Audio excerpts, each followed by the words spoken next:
ஈஷா யோகா அந்த சிவன் ஸ்டாச்சு பார்க்கணும்னு சொல்லிட்டு ரொம்ப வருஷமாக நான் வெயிட் பண்ணிட்டு ஃபைனலாக கோயம்புத்தூர் போயிட்டு அங்கே நான் போனேங்க. அது நல்ல ஒரு ஈவினிங் டைம் ஆக்சுவலாக. நல்லா சில்லுன்னு ட்ரிசிலிங் விழுந்துட்டே இருந்துச்சு. சுற்றி எங்கே பார்த்தாலும் மலைகள் அஞ்சு கிளைமேட் பயங்கரமாக இருந்துச்சு.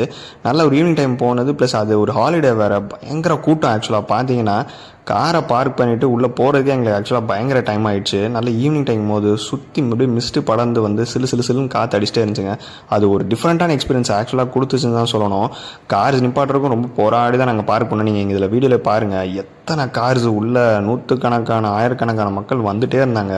ஸோ ஒரு வழியாக கார்ஸை பார்க் பண்ணிவிட்டு உள்ளே அந்த சைடில் ஃபுட் ஸ்டால்ஸ் ஏகப்பட்டது வச்சுருந்தாங்க. பார்க்கிங் இடத்துல வாஷ்ரூம் ஃபெசிலிட்டிஸ் கொஞ்சம் இருந்துச்சு, அண்ட் ஃபுட் ஸ்டால்ஸ் ஃபுல்லாகவே வச்சுருந்தாங்க.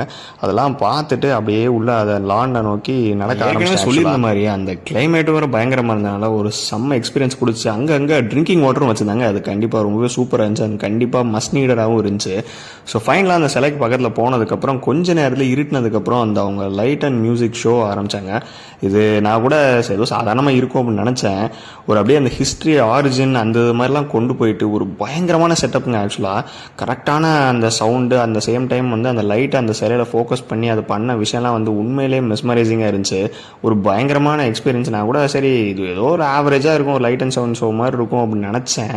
பட் சீரியஸாக நான் சொல்கிறேங்க, நான் லைஃப்பில் பார்த்தாலே ஒன் ஆஃப் த பெஸ்ட் ஷோஸ்ன்னு சொல்கிற அளவுக்கு இது கண்டிப்பாக இருந்துச்சு. அந்த அளவுக்கு ரொம்பவே சூப்பராக இருந்துச்சு. மக்கள் எல்லாருமே அங்கே உட்கார ஆரம்பிச்சிட்டாங்க. நானும் அப்படியே கீழே உட்காந்து பயங்கர சில்லுன்னு வேற இருந்துச்சு. உட்காந்து அதை பார்க்க ஆரம்பித்தேன் பாருங்கள். அப்படியே அந்த தலைமையில் இருக்க அந்த நிலாவில் ஸ்டார்ட் ஆச்சுங்க. அது போனதே தெரியலங்க. ஆக்சுவலாக பார்த்தீங்கன்னா ஒரு 15-20 மினிட்ஸ்க்கு அந்த ஷோ போனதே தெரியாத அளவுக்கு சுற்றி அப்படியே இந்த சில்லுன்னு காற்று வேறு அடிச்சிட்ருக்கு. அவங்க அந்த சவுண்டும் அதை சேம் டைம் அந்த லைட்டில் அவங்க காட்டும் போதும் நம்ம கிட்டத்தட்ட அப்படியே ஒரு ஹெவனில் இருக்கிற மாதிரி ஒரு ஃபீல் தாங்க இருந்துச்சு. அந்த அளவுக்கு ரொம்பவே சூப்பராக இருந்துச்சு. ஷோ முடிச்சதுக்கப்புறமா ஒரு தீபாவளி மாதிரி ஒன்று கொண்டு வந்தாங்க. எல்லாருமே சாமி கும்பிட்டுட்டு அங்கேருந்து நாங்கள் ஆக்சுவலாக கிளம்ப ஆரம்பிச்சிட்டோம். எங்களுக்கு ஆக்சுவலாக திருப்பி வரணுங்கிற மாதிரி ஒரு ஆசையை தூண்டிச்சு அப்படின்னு தான் சொல்லணும். அந்த அளவுக்கு உண்மையிலே சொல்கிறேன், one of the best experiences எங்களுக்கு அங்கே கிடைச்சது. ஸோ நீங்களும் ஏற்கனவே இங்கே போயிருந்தீங்கன்னா கமெண்ட்ஸில் மறக்காமல் சொல்லுங்கள். இல்லைனா டெஃபினட்டாக கோயம்புத்தூர் பக்கம் போனீங்கன்னா விசிட் பண்ணி பாருங்கள். See you.